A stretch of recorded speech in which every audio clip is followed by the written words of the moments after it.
The leftist mainstream media narrative is that squeaky clean Special Prosecutor Robert Mueller indicted President Donald Trump's one-time foreign policy advisor Michael Flynn because Flynn is in the pocket of the Russians and the Turks. However, what is being discovered in light of the release of the Nunes memo is an altogether very different story. Many on the right have pointed out the trumped-up nature of the charges levied against Flynn. Robert Perry pointed out with regard to the Flynn case, what is arguably most disturbing about this case is that then National Security Advisor Flynn was pushed into a perjury trap by Obama administration holdovers at the Justice Department who concocted an unorthodox legal rationale for subjecting Flynn to an FBI interrogation 4 days after he took office, testing Flynn's recollection of the conversations while the FBI agents had transcripts of the calls intercepted by the National Security Agency.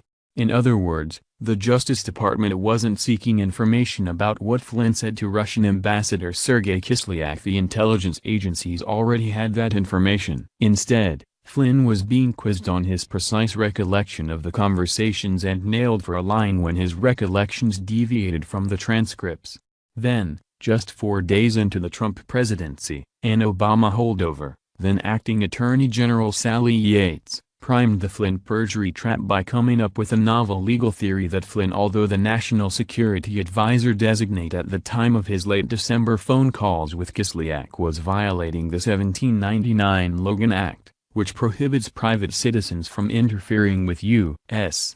foreign policy. The Logan Act, however, was never intended to apply to incoming officials in the transition period, and in the past 218 years, has resulted in no successful prosecution.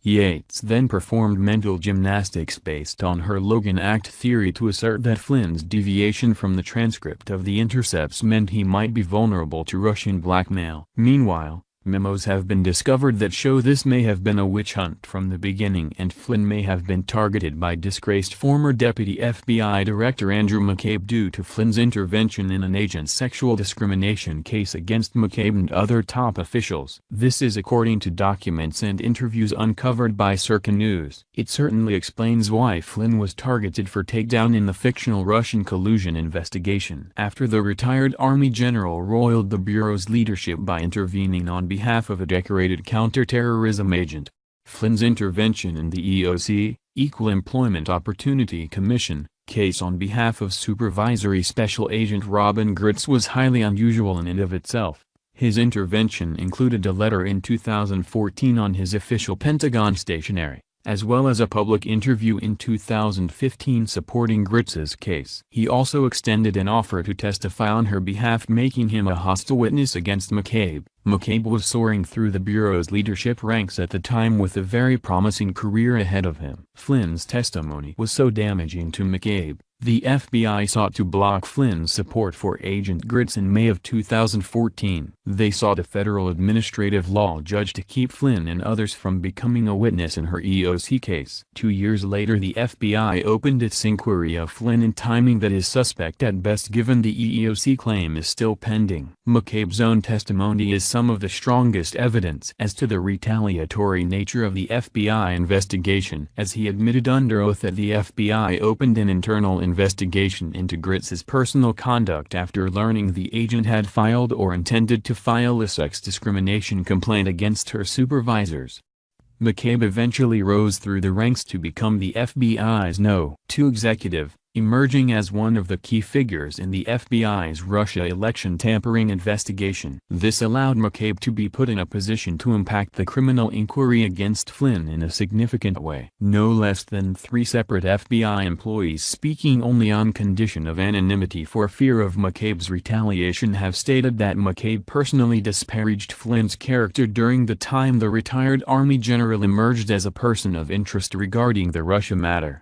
These 3 individuals did not know nor did they understand the source of McCabe's utter hatred and loathing for Flynn. However, They all speak of how highly uncomfortable it made them as the Russian collusion probe continued to unfold and it became clear Flynn was McCabe's sole focus with an almost single-minded obsession. One of the employees even sought independent counsel as a result. All three testified that McCabe was the driving force that eventually led former FBI Director James Comey to make the decision to pursue the Russian investigation. Concerns became even more pronounced when Flynn's highly classified conversation with Russian Ambassador Sergei Kislyak was unmasked and leaked to the news media, prompting Flynn's resignation as Trump's top security advisor.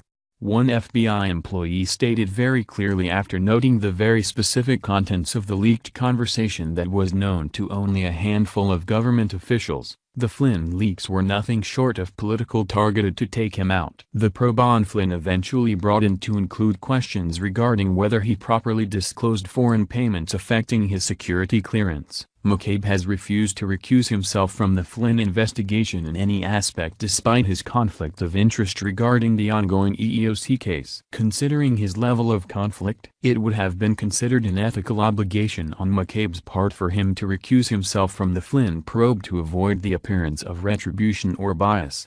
The memos obtained by Circa detail how Flynn and other top officials came to intervene Gritz's EEOC case. Gritz was considered an exemplary agent, rising over 2 decades to a supervisory special agent inside the FBI on the strength of her counterterrorism work. She worked for nearly a decade within the intelligence community, successfully tracking down global terrorists and rescuing Western hostages. She was even occasionally called upon to personally brief then-Director Robert Mueller on sensitive cases like the disappearance of a retired agent Robert Levinson inside Iran. Yet her career took a sudden nosedive when she went to work under McCabe and his leadership team in 2012. This was the first negative rating after years of outstanding performance reviews. She filed an EEOC complaint inside the FBI against a handful of bureau executives in 2012 with allegations her career was being sabotaged by sexual discrimination.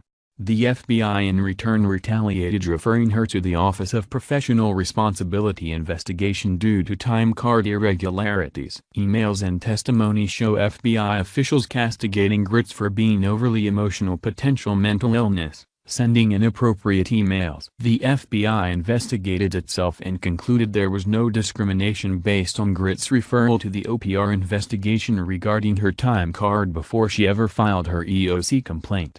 However, McCabe's sworn testimony gives evidence in support of Gritz's claim of retaliation and discrimination. McCabe speaks of a June 19, 2012 conversation where he authorized the investigation of Gritz after one of his deputies told him Gritz was about to file the EEOC complaint.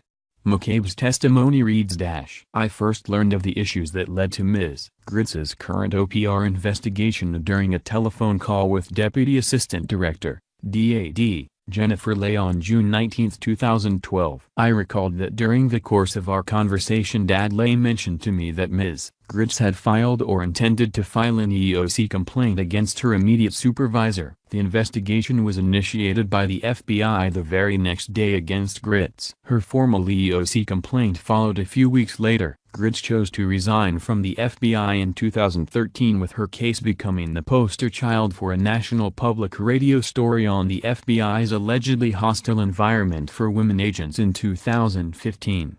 According to Circa, in 2014, Gritz amended her EEOC complaint to specifically name McCabe, alleging she suffered a hostile environment, defamation of character through continued targeting by Andrew McCabe in official documents, and continuous patterns and instances of severe and excessive hostile behavior, attitude toward complainant. These actions have a negative impact on the complainant, professionally, financially, and personally. Flynn's intervention in the case occurred around the time that McCabe's name was added to the complaint. Flynn's first act was to write a letter of support in her case. SSA Gritz was well known, liked and respected in the military counterterrorism community for her energy, commitment, and professional capacity, and over the years worked in several interagency groups on counterterrorism targeting initiatives, Flynn wrote May 9, 2014.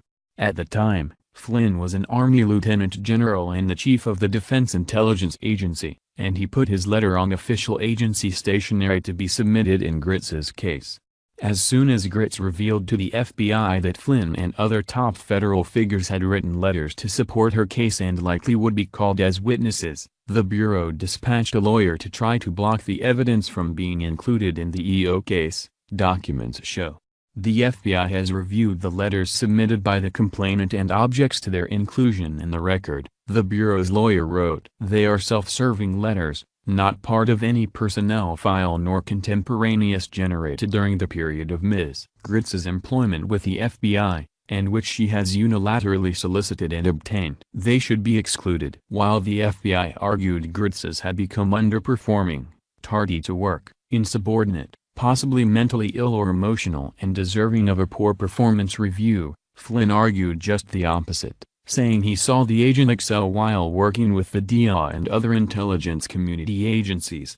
Her work consistently made a positive difference, Flynn wrote. Her tenacity and personal commitment consistently produced outstanding results in the most challenging environments. Flynn went